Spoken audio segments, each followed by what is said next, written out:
Hello guys, আসসালামু আলাইকুম। Welcome back to my YouTube channel. তোমাদের আমার ইউটিউব চ্যানেলে স্বাগতম।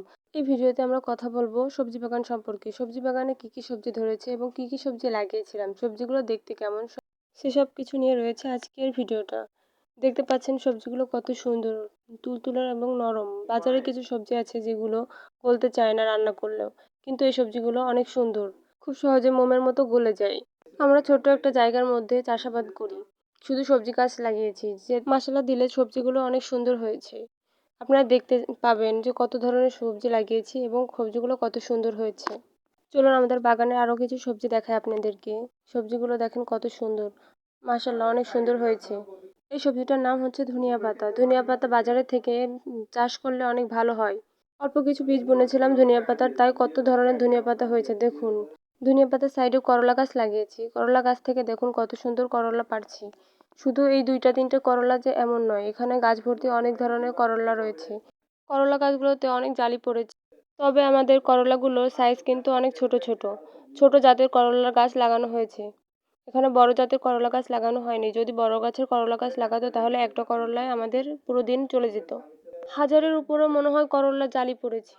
আবার করলা গাছের সাইডে পুঁইশাক গাছ লাগানো হয়েছে। পুঁইশাকগুলো দেখতে পাচ্ছেন কত সুন্দর হয়েছে, যেমন তাজা মোটা তেমনই এটা চকচক করছে। আসলে এটা অনেক নরম, দেখতেই বোঝা যাচ্ছে অনেক তুলতুলে পুঁইশাক। আমরা কিছু পুঁইশাক তুলে নিয়েছিলাম বাসায় রান্না করার জন্য। পুঁইশাক গাছের মাঝে মাঝে কিছু সিম গাছ লাগিয়ে দিয়েছিলাম, যাতে পুঁইশাক গাছ বড় হতে হতে সিম গাছগুলো বড় হয়ে সিম দিতে পারে। এই সময় তো সিম না দিলেও কিন্তু সিমের জালি পড়ে। আমরা কিন্তু কাঁকরোল গাছ লাগিয়েছি, শুধু যে পুঁইশাক গাছ লাগিয়েছি এমন নয়, এখানে কিন্তু কাঁকরোল গাছও লাগিয়েছি। মাশাআল্লাহ দিলে আমাদের কাঁকরোল গাছে অনেক বড় বড় কাঁকরোল হয়, আর কাঁকরোলগুলো অনেক মজার হয় খেতে।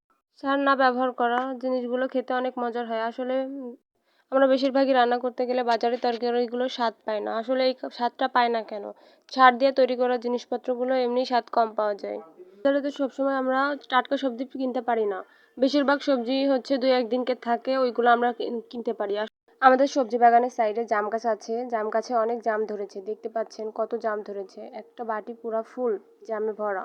সবজি বাগান থেকে অনেক ধরনের সবজি তুলে নিয়ে এসেছি। এখানে ধনিয়া পাতা নিয়ে এসেছি রান্না করার জন্য কিছু, তারপরে জাম নিয়ে এসেছি খাওয়ার জন্য, মাখিয়ে খাওয়ার জন্য। আসলে প্রতি বছরই জাম খাওয়া হয়, তবে গাছের মতো জাম কোথাও পাওয়া যায় না। বাজার থেকে অনেক কিনে আনা হয়, তবে এত স্বাদ হয় না গাছেরগুলোর মতো। গাছের টাটকা জাম পেড়ে খাওয়ার স্বাদই আলাদা। গ্রাম অঞ্চলে বেশিরভাগই এই ধরনের কাজকর্ম করা হয়, জাম গাছ থেকে পেড়ে মাখিয়ে খাওয়া হয়। যারা বাসা বাড়িতে থাকেন তারা অবশ্যই জামগুলো মিস করবেন। গ্রামের জাম, গ্রামের যে জামের স্বাদ, ওগুলো মিস করবেন। তবে আপনারা চাইলে বাসা বাড়িতে জাম গাছ লাগাতে পারবেন ছাদের উপরে। আমাদের অনেকটাই এরিয়া জুড়ে গাছপালা লাগানো হয়েছে।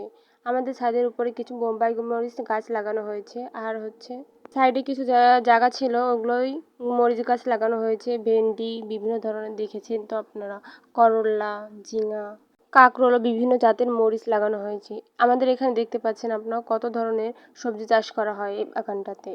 ছোট্ট একটু জায়গার মধ্যে আমরা অনেক ধরনের সবজি চাষ করে থাকি।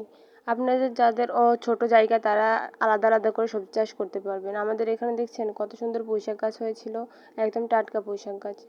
মরিচ গাছের এক সাইডে ডাঁটা গাছ লাগানো হয়েছে। এটা কাটুরের ডাঁটা না কিসের ডাঁটা আপনারা কমেন্ট করে জানাবেন। অনেক ধরনের ডাঁটা গাছ রয়েছে মিক্স করা।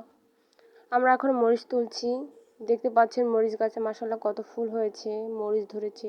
বিভিন্ন জাতের মরিচ আছে আমাদের এই বাগানটাতে। দেখতে পাচ্ছেন কত বড় বড় মরিচ হয়েছে আর কত মোটা। এই মরিচগুলোতে ঝাল আছে, কিছু মরিচ আছে যেগুলায় ঝাল নেই, তবে মাশাআল্লাহ দিলে এই মরিচ গাছে অনেক ঝাল আছে। মরিচে যেমন কড়ি ধরেছে তেমন ফুল এসেছে, অনেক ফুল হয় আর অনেক মরিচ ধরে। শুধু যে আমাদের সবজি বাগানে এক ধরনের মরিচ গাছ রয়েছে এমন নয়, বিভিন্ন জাতের মরিচ গাছ রয়েছে। এই মরিচ গাছ থেকে মরিচ তুলে আমরা চলে যাব অন্য একটা মরিচ গাছে কাছে। দেখতে পাচ্ছেন একটা গাছ থেকে কত মরিচ ধরেছে। সর্বপ্রথম কিছু কথা বলেছিলাম যে আমাদের জাম গাছ আছে, এই যে জাম গাছ, জাম গাছের কাছে দেখেন কত জাম পড়ে আছে। মরিচ গাছের সাইড দিয়ে জাম গাছ লাগানো, যা সব মরিচ গাছের মাঝে পড়ে থাকে জাম। জাম অনেকদিন তোলা হয় না, খাওয়া হয় না, এই জন্য অনেক পড়ে পড়ে পচে গেছে, পাখিতে ঠুকরে ঠুকরে ফেলে দিয়েছে। যাদের জাম গাছ আছে তারাই জানে পাখিরা কী ধরনের উৎপাত করে। আপনাদেরকে দেখায় অন্য একটা মরিচ গাছ থেকে কত মরিচ পেয়েছি দেখুন। একটা গাছ থেকে কত মরিচ পেয়েছি, 4টা মরিচ পেয়েছি, আরও আছে। আরও 2-3টে রাখবো, যেগুলো বীজ দিতে পারবো। অন্য একটা মরিচের বীজগুলো রোদ্দুরে দিয়ে শুকিয়ে এগুলা লাগিয়ে ফেলবো, যাতে পরবর্তীতে আমরা এই ধরনের জাতের মরিচ আরও লাগিয়ে খেতে পারি। মূলত আমরা গিয়েছিলাম সবজি বাগানে মরিচ তুলতে আর করলা ও কাঁকরোল তুলতে, তবে জাম গাছে জাম পড়া দেখে লোভ সামলাতে না পেরে আমরা জাম খেতে চলে এসেছি। দেখতে পেয়েছেন আমার হাতে কতগুলো জাম ছিল, বাটিতে দেখিয়েছি আপনাদের কত জাম। এই যে আরেকটা জাতের মরিচ, এগুলো হচ্ছে কালো কালো হয়। আপনারা যদি কেউ জেনে থাকেন এগুলো মরিচের নাম কি, তাহলে কমেন্ট বক্সে কমেন্ট করে জানাবেন। দেখুন এই মরিচগুলো কিন্তু জালি, বেশি বতি হয় না, তবে জাত হচ্ছে এক সাইডে সবুজ সবুজ হয় আর এক সাইডে হচ্ছে কালো কালো হয়। কালোই বেশি হয়, এক সাইড ধরে কালো থাকে।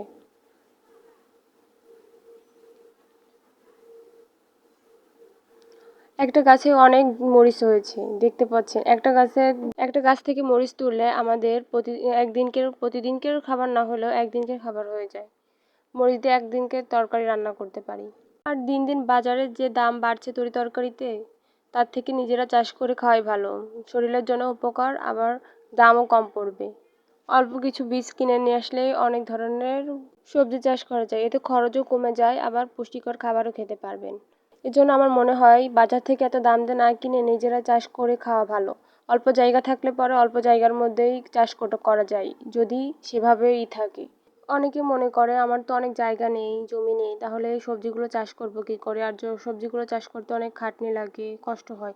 আসলে এমন নয়, অল্প কিছু বিবরণীয় মাটি ও বিবরণীয় জিনিসপত্র দিলেই চাষ করা যায়। যেমন একটু গোবরের সার বা সার না পেলেন, সার না দিলেও চাষ করা যায়। সার দিবেন না, যাদের বাসা বাড়িতে আছেন যারা, তারা টবের মধ্যে লাগান, তারা হয়তো বা সার পাবেন না, তবে সার দেওয়ার দরকার নেই। তাহলে সার না দিয়েও ডিমের খোসা আছে, তরি তরকারি আছে, ওগুলা দিবেন মরিচ গাছগুলোতে, তাহলে দেখবেন সুন্দর সুন্দর মরিচ হবে এবং গাছগুলোও টাটকা থাকবে। সার ছাড়া সব জিনিসই ভালো হয়। যারা ছাদের উপর লাগাতে চান গাছগুলো, তারা ছাদের উপর টবের সাহায্যে লাগাতে পারবেন। বাসা বাড়িতে তো আমরা ডিম খেয়েই থাকি, ডিমের খোসাটা হয়তো বাইশে টবে রাখলেন এমন।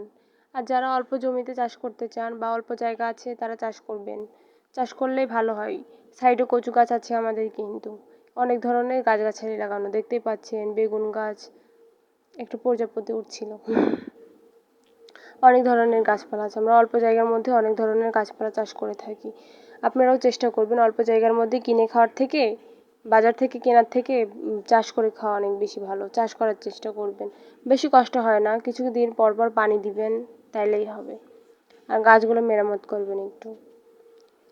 অনেক যে আছে পরিশ্রম করা লাগে এমনটা নয়, এটা তো আপনি মাঠে কাজ করছেন না, আসলে বাড়ির সাইডে বা বাসা বাড়ির সাইডে একটু জায়গা থাকলে ওগুলো চাষ করলে নিজেরাও খেতে পারবেন, আর ওগুলো খেতেও অনেক মজা হয়। যখন খাবেন তখন মনে হবে না এই কষ্ট বা কিছু হয়। এরকম ইউনিক ইউনিক ভিডিও পেতে চাইলে আমার ভিডিওটি সবার কাছে শেয়ার করে দিবেন এবং ভিডিওতে লাইক ও সাবস্ক্রাইব করে আমার চ্যানেলটির পাশে থাকবেন, পাশে থাকা বেল আইকনটি অন করবেন।